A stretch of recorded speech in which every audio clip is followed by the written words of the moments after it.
Hi everyone, how are we all doing? For today's video, we take a look back at last week's FIA Gran Turismo Sport Nations Cup Exhibition Series Round 1, quite of a mouthful that one, which took place at Fuji International Speedway, as you can see in the background. It was a one-make race, and the car provided for us was the new Toyota GR Yaris, which can be quite a difficult car to handle. If you are new to the channel, welcome along and thank you for coming by. If you'd like to see any of my future videos, make sure you click that subscribe button down below to help grow this channel a little bit. It would mean a lot to me if you did. And for those of you that have already seen any of my previous videos, welcome back. It's been quite a while since my last video. A lot has been going on behind the scenes, so to speak, but we'll maybe talk a little bit more about this later on in the video. So here we are. We jump straight into the action at the beginning of qualifying. As usual, it's a 5-minute qualifying session, followed by a grid start to kick off the race with. This was my second attempt of going on the track. The first one didn't quite go to plan. I've gotten a penalty, so I had to restart my session in a way, and obviously I'm not the only one. As we come out of the pit lane, there's still 3.5 minutes left in this session, so plenty of time to go around the track a bit slower and try to save tires as best as we can. We skip to the end of the warm-up lap now, just coming onto the main straight to go for most likely my one and only flying lap. So I better do my best and get a good lap in, because there's no second chance.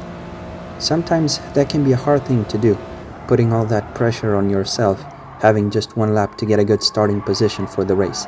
One tiny mistake can be the difference between starting in top 5 or at the back of the pack.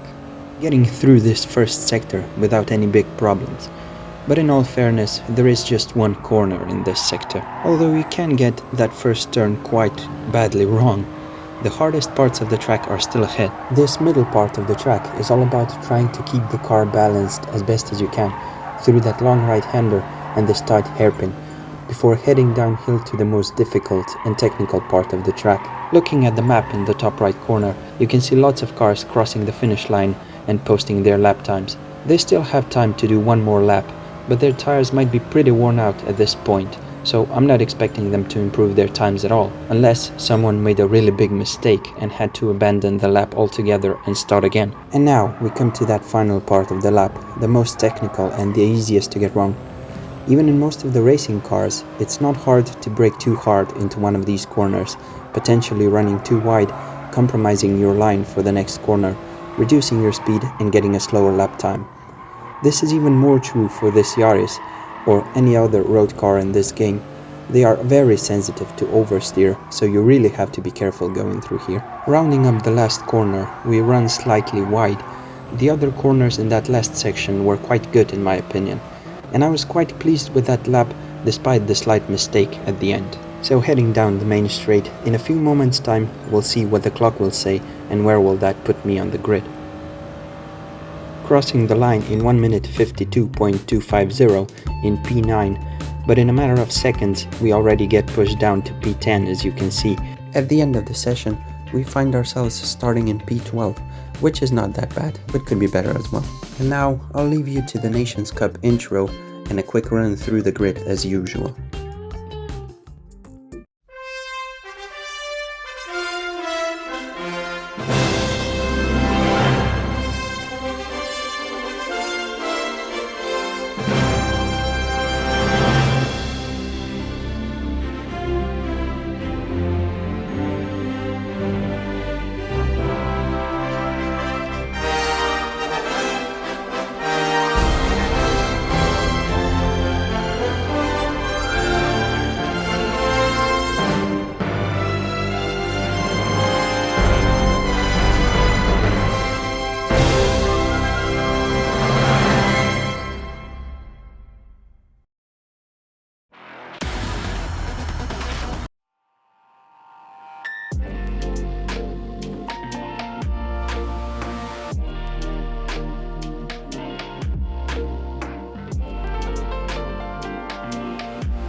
So here we are, back on track, waiting for the start of this race.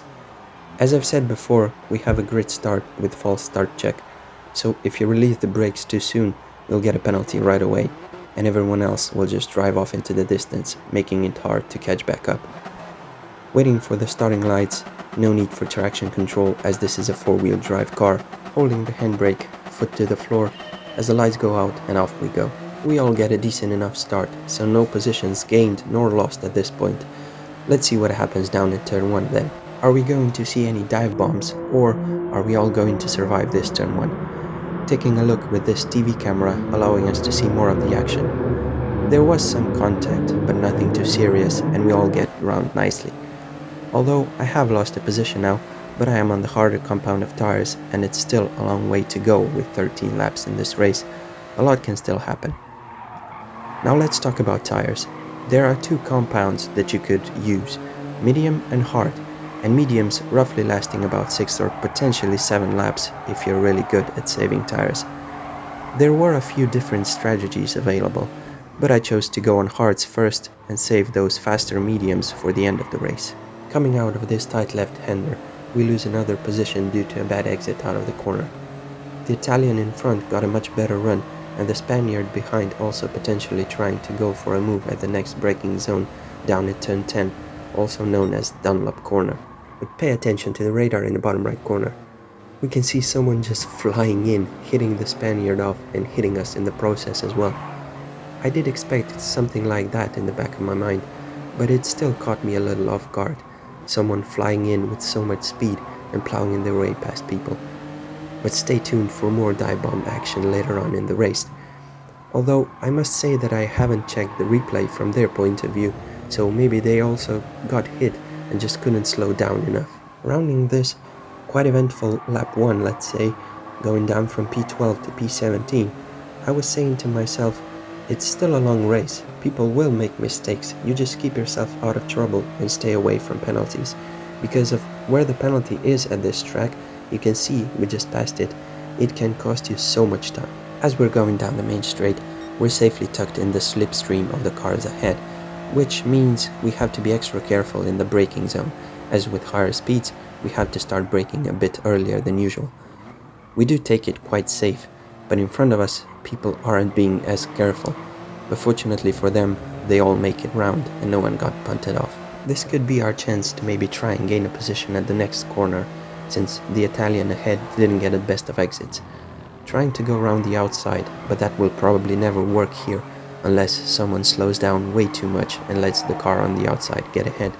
Staying in P16 at the moment, but as you can see there's quite a big group of cars just ahead of us, and wait long enough, something will most certainly happen and someone could get a penalty or get run wide, allowing us to gain a position or two.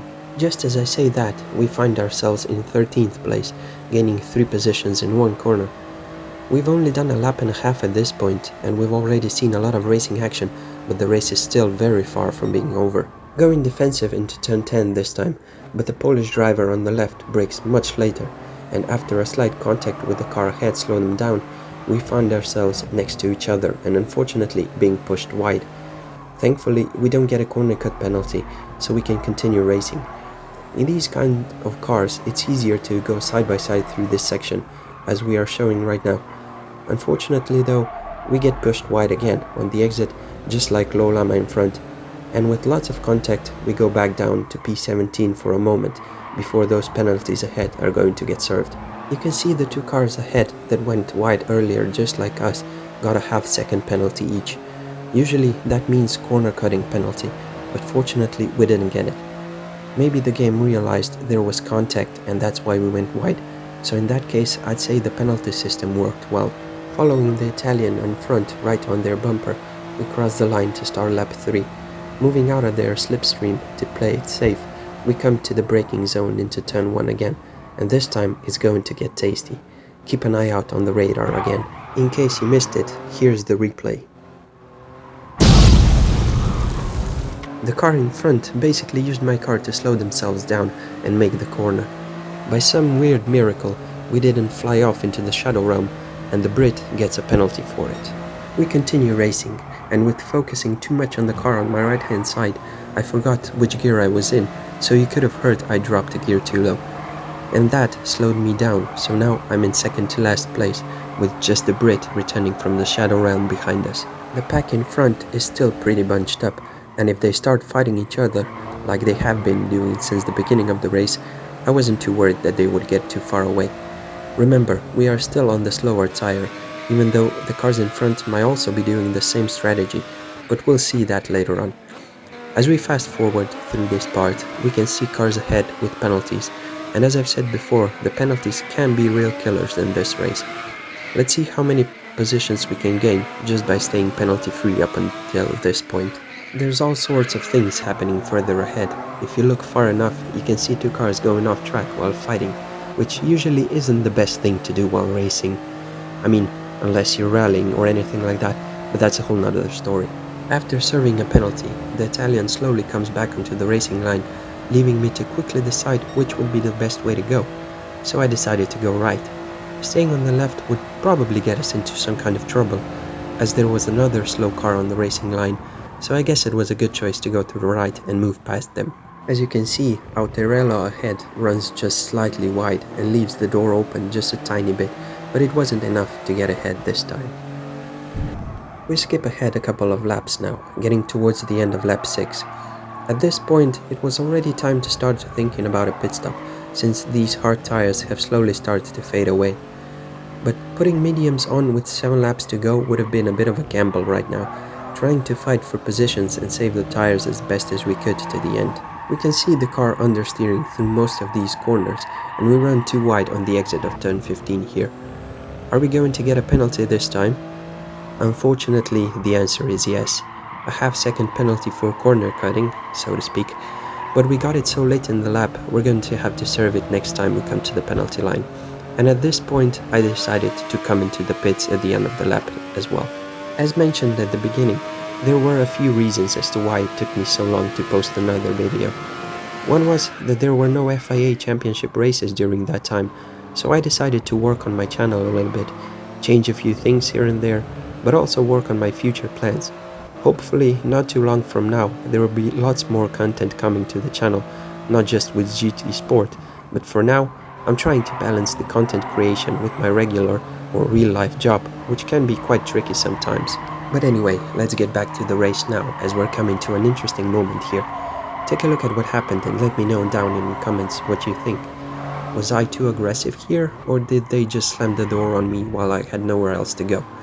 None of us got a penalty anyway, so the game obviously thought it was all clean, but let me know your thoughts. I think they could have left me a bit more space on the apex, but that's just my opinion. Fast forwarding through the final sector again, as we're getting ready to come in for a fresh set of tires, mediums this time, that will get us to the end of the race. Getting really close to the car ahead, just following them round these last couple of corners, I was only thinking on my own race, not paying as much attention to what others were doing and whether they're going to come into the pits as well. We still have to serve our penalty from the previous lap, of course, but we won't lose that much time, as we have to slow down for the entrance to the pit lane anyway. Moving away from the racing line to serve the penalty and be in the position to drive straight into the pit lane, we can see both of the cars in front coming in as well, so we're going to continue our battle once we come back out again.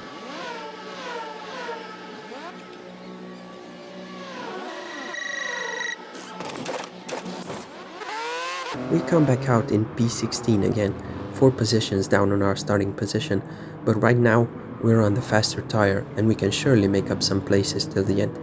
Let's see how far up the grid we can get in these 6 laps that are left now. Well, just as I say that, we skip ahead to the end of lap 8, so 5 laps left now.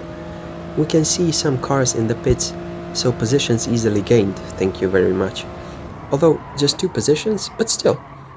We're going to take a look at this lap. It was my fastest one of the race, even though it was a pretty boring one. Nothing really happened, but just to see what can be done with the lighter fuel load in the car and fresh tires. I'm not really among the fastest drivers in this game, but here and there I do get a lap or 2 in that surprises even myself. Trying to replicate that later on, either in the race itself or just doing time trials, I rarely manage to do so I have to work quite a lot on my consistency still. At least at this track that I'm not as familiar with and I'm still trying to get a grip of. Coming to the end of Sector 2 now, are we going to get another purple sector time like in Sector 1? Let's wait a few seconds to see. It did feel like a good sector, so it might be purple. This time it's not a purple sector, but we are over a second faster on our previous best. And since I've already said that this was my fastest lap of the race, you can already guess I haven't binned it anywhere in the last sector and made it round without any problems. Since the rest of the lap was good enough, we caught up to the cars ahead at the end here, which will benefit us as we're going to get a tow from the car ahead down the main straight. Coming out of turn 15, not running wide this time, there's just one more corner left. A lot of times I run wide here, either not hitting the apex correctly or getting back on the power too soon and understeer off. But in this case, my line through the corner was perfect. Maybe only shouldn't have lifted there at the end, but anyway.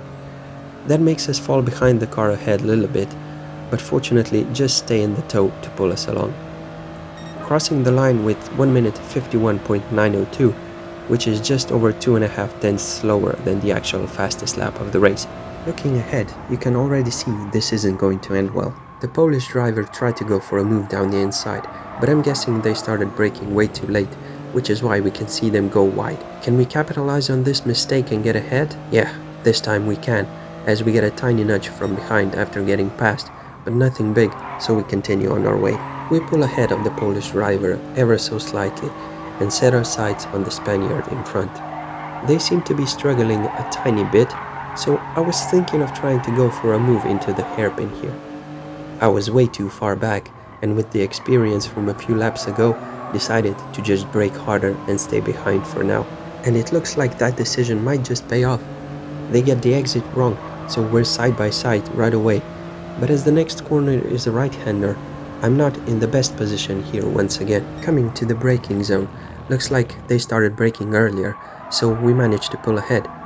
Going the long way around here, but getting the inside line for the next part of this section as we get the move done. I'd say that this was one of my best overtakes, especially with going around the outside like that.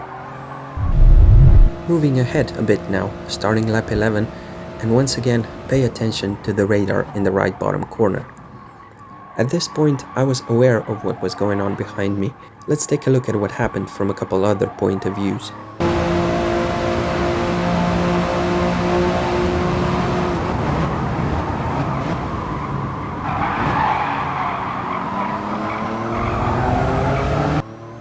As I've said, I was aware what was going on behind me and was expecting something like that to happen. So once I slowed the car down, I immediately started accelerating again to avoid being taken out as well. And I must say I couldn't have escaped that by any less. We jump ahead again, starting to catch up the group of cars in front, which seems to be in quite of a hard battle for positions. Fighting for positions is always going to slow both of the cars down, or more cars in this case. So that gives me the opportunity to join in and maybe get higher up the grid as well. At the moment we're in P12, right where we started, but there are still 2 laps to go, so who knows what can still happen. Another Spaniard ahead now, and we're catching them up because they had to serve a penalty and can't get back up to speed that quickly. Turn 1 is usually one of the main overtaking places at this track, but we were too far behind to go for it. The Spaniard goes wide here on the exit and almost loses the rear, but they managed to catch it and keep on racing. Even though we have the inside line, it would be too risky to try anything into this corner, so it's better to back out, stay patient, race smart, and get that position at a more suitable place where we can do it safely and cleanly. Going through this long right-hander, we catch up to another car ahead, and the Spaniard gets alongside them going into the hairpin. Once I got on the inside of the Spaniard, I knew exactly what was going to happen here, and I was completely right. If I would have held my line, they would turn straight into me, and who knows how that would turn out. So again, I slammed on the brakes and stayed behind to live to fight another day. Looking ahead of us at this point, we can even see P7, possibly even P6, but they are pretty far ahead to be frank, so realistically, it looks like we'll be fighting to get into the top 10 the way things stand now. But we have just over a lap left to try and get something done, so who knows? Especially as we can see people ahead getting penalties.